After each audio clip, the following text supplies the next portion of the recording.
Okay, ladies and gents, and welcome back to the desk of the Trek Collector. And this time, look what I've got. From Eagle Moss, the most eagerly awaited special since the NX refit. It is the USS Franklin from the Star Trek movie, Star Trek Beyond, which, as I think if anyone follows the podcast with myself, an Irish Trekkie, kind of know I'm not one of biggest fans of the Kelvin universe, but I do have to say I did really, really enjoy Star Trek Beyond.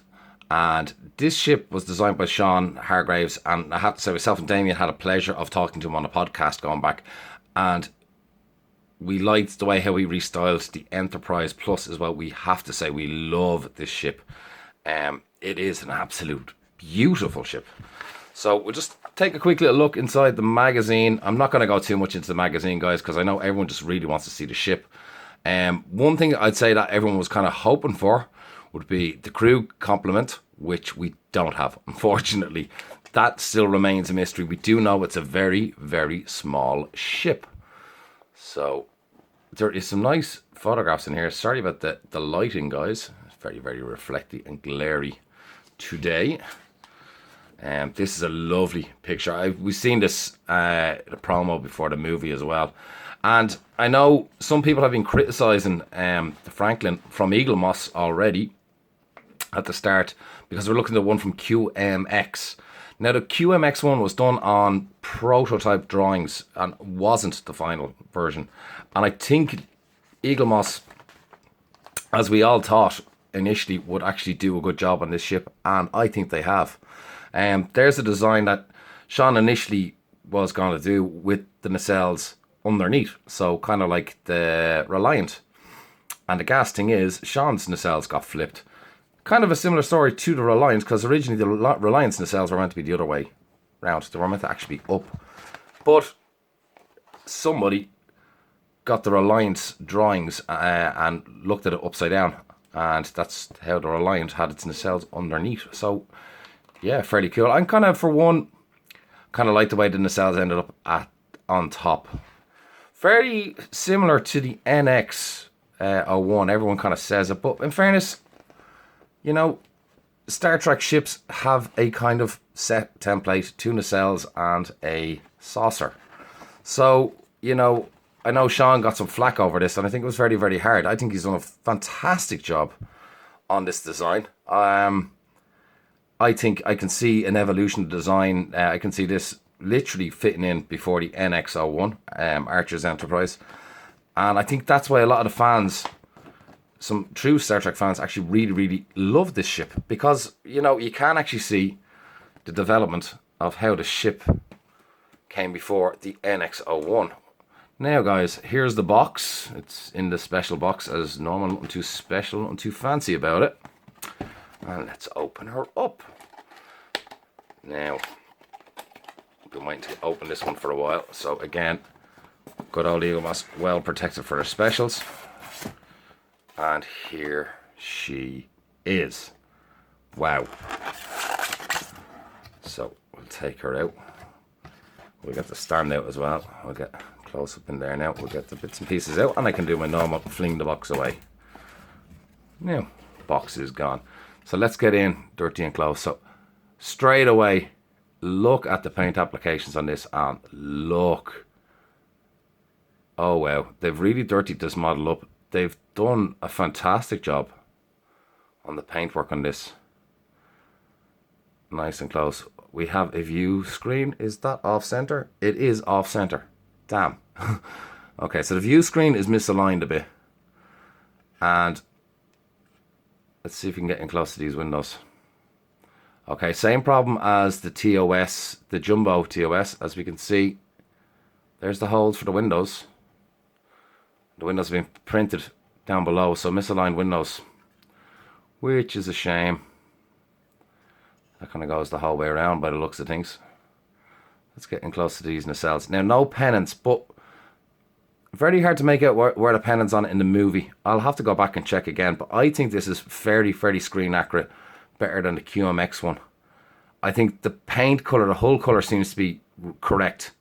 I love this very TOS near the original Connie herself, that dark grey at the back, which I love.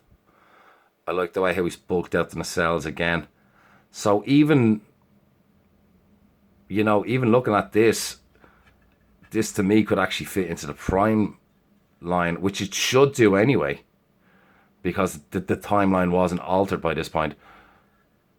I like the nacelles, the buzzard caps underneath. She's quite very plain and bland underneath, but it's different, I suppose. And you know what? I like it. She is. Her little impulse engine's there. Do we have a docking babe? Yeah, we do. Just right there. Okay, and if you do know in the movie as well, you can actually see the shuttle pods from Enterprise in the movie. So we'd assume there has to be a shuttle bay somewhere for the shuttle pods, but however. But she looks awesome. Now, unfortunately, that's gonna really bug me. Is that view screen's misaligned? Now, how the hell can you do this? That's unfortunate. But overall, I can see Doug is going to have a run for his money here, because Dave on the Star Trek fan group did a poll recently, what was the favourite ship of the collection, and everyone kind of jumped at the NX refit, which was the last special actually, and that kind of ran away with the poll. But this one is going to be a hard contender. There we go again, nice little, and again, great tribute to original TOS. I don't think the light's doing good justice there. We're getting nice and close there. But again, very TOS style, which again is actually great. I think Sean's done a fantastic job. I know he admired Matt Jeffrey's work. And, he understands the whole concept that, designers come along and they take parts of Matt's work and they kind of try and evolve the ship from there. But overall, apart from the view screen and the misaligned windows, I think realistically, when you look at it as a whole of a model, she is actually quite beautiful. Now, before I put her on her stand, I think we'll have a look at the QMX version. Now, this came free with the Blu-ray disc on Amazon going back. I don't know if you remember. I got mine from Canada with the 4K. I think the UK didn't have 4K, but it had Blu-ray and 3D. So did the one from Canada. The Canada one had a lot more, and it ended up working around the same price as the UK's one. But this is the concept art drawing works, which is kind of surprising for QMX, because they normally are quite good at getting detail and all that right. And we did see one of their models of the Franklin displayed at San Diego Comic-Con, and again the model looks it looks absolutely fantastic, but again close to this kind of a scheme.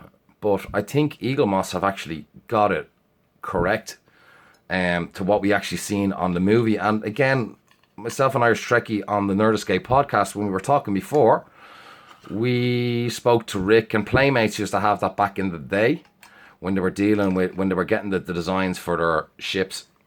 They were given concept artwork, and then the concept artwork changed. So the likes of the Phoenix would be one prime example from Playmates that made it out onto the shelves, but the Phoenix, the colours are wrong, and that would have been a concept artwork handed to Playmates, and then before the movie was finalised, the colour scheme got changed.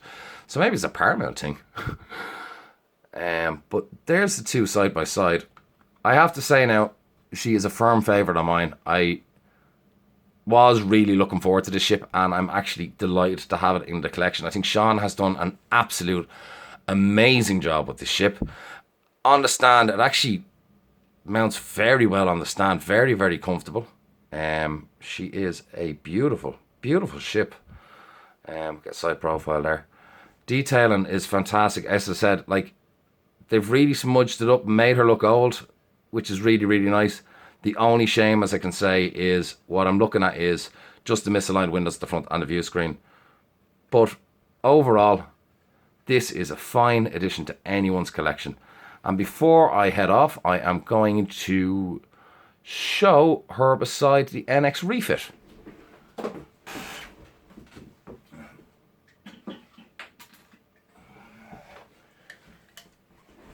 So this is Eagle Moss's last special, and ooh, I think she still is my favorite, but size comparison there. Two beautiful ships. Absolutely beautiful. So guys, I'm going to leave you with that, guys. I hope you like my review of the Franklin. I have to say I'm well impressed. If I was giving it marks out of 10, this gets an 8, and only because I'm going to take off a mark for the view screen being misaligned, and I'm going to take off a mark for the windows that are misaligned at the front section of the hull, the primary hull, which is unfortunate. But as you can see, again, the specials are really becoming a firm favourite with the Star Trek Starship Collection fans. And the Jumbo Collection, we're all eagerly awaiting the Enterprise D. So, yes, well happy. She is here. She's beautiful. She's in the UK and Ireland now. So, hopefully you guys won't be waiting too much longer in the States to get this one. And I hope you enjoy my preview. So, guys, all the best. I will have another video coming hopefully later this week on the next 2 issues of the collection. But I just want to leave this ship on its own because she definitely is worth a review on her own. And with that, I am the Trek Collector. Take care and thanks for tuning in.